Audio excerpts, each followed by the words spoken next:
조건이 뭔지 좀 설명 부탁드릴게요. 집을 지으려면 되게 단단한 안반층 위에 있어야 돼요. 공동주택 아파트를 예를 들어서 말씀을 드리면 한 20층 되는 아파트 뭐 일반적이잖아요. 네. 이게 한 9,800톤 정도 되더라고요. 네미콘의 무게만 이 정도예요. 9,800kg도 잘 상상이 안 가는데 그렇죠. 9,800톤이라고 하는 어떤 숫자는 우리가 일상적으로 접하고 뭔가 이렇게 예측이 될 수 있는 숫자가 아니잖아요. 그러니까 매우 무거운 수치예요. 네. 당연히 그렇겠죠. 뭐 20층짜리 건물이 얼마나 무겁겠어요. 그런데 이 20층짜리 어마어마하게 무거운 이 건물이 단 1cm도 기울으면 안 되잖아요. 네. 그러니까 땅속으로 지하 3층과 튼튼한 기초가 있어야 돼요.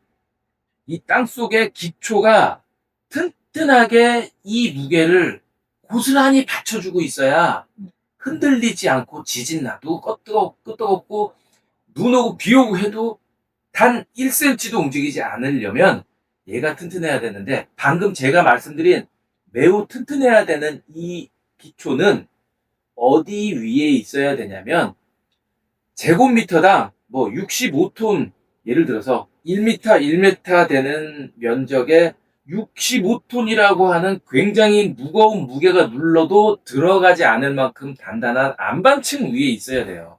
그런데 예를 들어서 지하 3층이야. 지하 3층까지 땅을 팠고 기초를 갖췄는데 그 위치가 65톤, 제곱미터당 65톤을 견딜 수 있을 만큼 단단하면 너무 좋겠지만 이 땅이 무를 수도 있잖아요. 30톤도 못 견뎌요, 만약에. 그러면 파일을 박아야 되는 거예요. 파일을 어디까지 박냐면 65톤 이상의 단단함을 가진 안반층의 1m 깊이만큼 파일을 꽂아 넣고 거기다가 건물을 고정시켜 놓는 거예요. 그게 파일이에요. PHC 파일, 고강도 파일인 거예요. 이게 건물이 있으면 건물 밑에 우리가 사는 이런 고층 건물은 다 파일, 거의 대부분이 다 파일이 이렇게 들어가 있어요. 어디까지? 65톤 이상을 견딜 수 있을 만큼 단단한 안반층까지, 안반층을 뚫고 들어가 있어요. 그런데 이 파일이 9,800톤의 하중이 그대로 그냥 이쁘게 수직으로만, 압축력이라 그래요. 누르는 힘. 그 90도로 그냥 누르는 힘으로만 작용하라는 거가 아니에요. 이렇게 안반층이 있으면 안반층도 경사가 있잖아요. 그러니까 이 파일은 위에서 그대로 90도에서 누르는 힘만 작용하는 게 아니라 만약에 이쪽으로 기울어지는 것 같으면 뽑히는 힘이 작용을 해요. 뽑히는 힘. 네. 누르는 힘이 작용을 하기도 하지만 이쪽 파일은 뽑히는 힘이 작용을 하기도 한단 말이에요. 그 뽑히는 힘을 견디는 거가 핵심이에요. 왜냐하면 콘크리트는 굉장히 센 강도의 콘크리트로 얼마든지 구현을 할 수 있어요. 30메가파스칼 뭐 그 이상 되는 굉장히 센 압축 강도. 그러니까 위에서 9,800톤 아니라 훨씬 더 센 힘이 눌러도 얼마든지 견딜 수 있어요. 얘는 만약에 더 센 힘이 필요하면 2개 박아도 돼요. 보통 기둥 하나에 대구경 말뚝 하나, 이런 식으로 박아도 압축력, 그러니까 위에서 누르는 힘은 되게 잘 견디는데 콘크리트가 땡기는 힘, 뽑히는 힘은 너무너무 약해요. 콘크리트를 위에서 하중이 가해졌을 때 요렇게 휠 거 아니에요. 이렇게 이 밑에 부분에 크랙이 먼저 가요.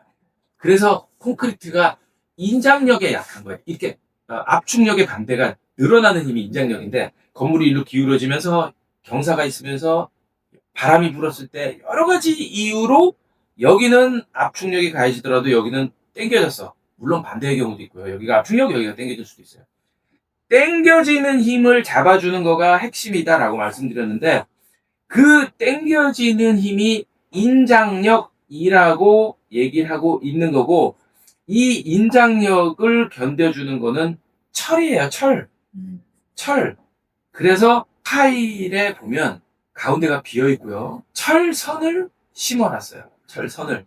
이게 철선이 들어가 있어요. 이렇게 파일이 있으면 철선이 쭉 다 들어가 있는 거예요. 이 철선이 무슨 역할을 하냐면 인장력을 견뎌주는 역할을 하는 거예요. 예를 들어서 그냥 가만히 있어도 인장력이 콘크리트보다 훨씬 세죠. 얘가 100을 견딘다고 쳐. 예를 들면 그냥 가만히 있는 철선이. 그런데 철은 어떤 특징이 있냐면 땡기면 살짝 늘어났다가 다시 놓으면 줄어들어요. 우리 눈에 보이지 않을 정도의 아주 미세한 길이만큼 땡겼다가 놓으면 다시 줄어들어요. 이게 10m짜리 철근이 7cm 정도는 아무 이상 없이 늘어났다 줄어났다 해요. 그게 탄성이라 그래, 탄성. 늘었다 줄었다 늘었다 줄었다를 하는데 그냥 아무런 힘을 주지 않은 상태에서 철심을 심어 놓고 콘크리트를 타설한 파일을 갖다 놓는 것보다 아까 얘기한 10m짜리 길이를 7cm를 당겨 놓으면 어떤 일이 벌어지냐면 줄어들려고 하는 압축력이 얘한테 작용이 돼 있는 상태에서 압축의 힘 때문에 여기에 인장력이 작용을 할 때 압축력 때문에 상쇄시켜 주는 거예요. 미리 작용해 놓은 압축력만큼 여기서 작용하는 인장력을 없애주면서 견디는 거예요. 훨씬 더 인장력을 많이 견디는 거예요. 7cm 줄여놓은 그 이게 어마어마한 힘이에요. 엄청난 힘만큼 인장력을 더 받을 수 있는 거예요. 미리 줄여놨기 때문에. 내공을 엄청나게 견딘 파일을 갖다가 넣는 거예요. 얘가 아까 인장이 핵심이라고 말씀드렸는데 그 핵심인 인장을 훨씬 더 잘 견딜 수 있는 상태로 만들어주는 거예요. 그거예요. 지금 우리나라에서 제일 높은 우측 건물이 롯데타워잖아요. 555m. 걔도 그러면은 이게 지금 파일 강선이 박혀 있는 거예요. 걔는요, 이런 파일이 아니라 뭐 특수한 엄청나게 큰 파일이에요. 그러니까 사람 키보다 훨씬 더 큰 직경의 파일을 어마어마하게 박아놨어요. 거기는 이렇게 땡길 수가 없어서 네. 굉장히 빽빽한 철근을 많이 엄청나게 두꺼운 철근을 엄청나게 많이 그런 파일을 아예 막 심어놓은 거예요. 그게 있으면 지진 때문에 이렇게 건물이 이렇게 흔들려도 여기는 받쳐준다. 그럼요. 이런 게 다 안반에 꽂혀 있어요. 안반에 얹혀져 있는 게 아니에요. 네. 안반층은 1m 파고 들어가요. 그래서 1m 이상씩 다 꽂아놓은 거예요. 파일들이. 그리고 거기다가 그 주변에 파일만 있는 게 아니고 파일보다 두껍게 파요. 그리고 파일을 꽂아놓고 그 사이에 시멘트 밀크를 그라우팅 한 거예요. 그러니까 얘가 시멘트가 붙잡고 있는 거예요, 사실. 시멘트가 붙잡고 있고 압축력도 견디고 뽑히는 거는 시멘트가 잡아주고 있는 거죠. 얘는 그러면 만약에 그렇게 했음에도 뭔가 이렇게 좀 안 됐어. 뽑히거나 이거. 그러면 걔만 이렇게 할 수 있나요? 시간을 뚫고 들어가야 되는 거. 그렇죠. 방금 얘기하신 것처럼 그래서 이거는 만약에 공사가 잘못됐으면 네. 고칠 수가 없어요. 건물을 다 철거하지 않는 이상은 고칠 수가 없어요. 그래서 어떤 방법을 쓰냐면 안전하게 해요. 안전하게. 무슨 얘기냐? 얘가 견딜 수 있는 힘보다 엄청나게 세게 안전유를 적용을 해요. 3배. 땅속은 3배의 안전유를 적용을 해요. 얘가 받을 수 있는 설계상이 9,800톤이니까 하나당 받을 수 있는 힘은 얼마여야가 나올 거 아니에요. 평면도가 있으니까 벽이 있고 기둥이 있으니 전체 하중이 이 정도야? 그럼 사람 사는 거기다가 뭐 가구도 넣을 거고 뭔가 화라중도 들어갈 거니까 9,800톤이 아니라 뭐 얼마겠네 나올 거 아니에요. 그걸 계산을 해서 파일 한 본당 받아야 되는 하중이 나오겠죠. 그럼 뭐 일도 아니에요. 계산하면 돼요. 파일 한 본당 받아야 되는 하중이 10이라고 나온다면 30만큼 하중이 가해진다라고 계산하고 안전유를 적용을 해서 시공을 해요. 그래서 방금 얘기하신 대로 뭔가 잘못 시공했어. 만약에 1m를 박아야 되는데 뭐 50cm밖에 안 박혔어. 라든지 중간에 뭐 살짝 크랙이 갔어. 라든지 여러 가지 요인으로 밀크가 다 안 찼어. 라든지 뭐 파일 강선이 얘가 하나가 뭐 잘라진 걸 모르고 그냥 했어. 라든지 여러 가지 요인으로 얘가 발휘해야 되는 성능을 발휘 못할 수도 있으니 그럴 때마다 고거 후벼 파고 얘만 쏙 바깥 낄 수가 없으니 네. 주변에서 더 받아줄 수 있도록 또는 네가 받아야 되는 양보다 훨씬 더 많은 가혹한 환경을 견딜 수 있도록 해줄게 라고 해서 안전율을 3배를 해요. 땅속은 어떻게 될지 모르기 때문에 땅속은 이렇게 3배 정도 안전율 합니다. 부실공사 같은 거 말이 많잖아요. 얘도 그 요인 중에 하나에 포함되는 거.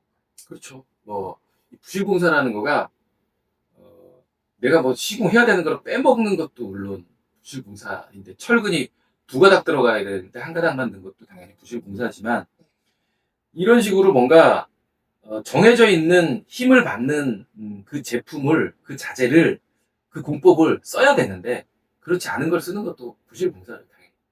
그러니까 제대로 된 기능의 건물이 나오지 못했을 때 당연히 부실공사인 거예요. 성실성, 정직성 이건 너무너무 중요한 거죠. 세배를 안 하고 넣을 수도 있겠네. 대충 면적 요 정도니까 이 정도 넣자 하는 경우도 있겠네. 그래서 그거가 이제 도면화하는 거죠. 도면으로 3배의 강도, 3배의 자재. 그러니까 이 자재를 써. 그리고 이렇게 이 개수만큼 박아. 라고 도면에 시방서에 어떤 그게 나와 있죠. 그거대로 해야 되고 그거를 감리 감독하라고 뭐 감리도 있고 감독관도 있고 그런 거죠. 땡겨서 얘가 45도로 찢어지는 거예요. 그래서 창문 같은 곳에 이런 균열이 되게 많이 있어요. 모서리에서 들어와서 우리 실내로 찔끔찔끔 들어오면 네. 그럼 그건 이제 누수하자인 거죠. 이거를 방지를 해야 된다.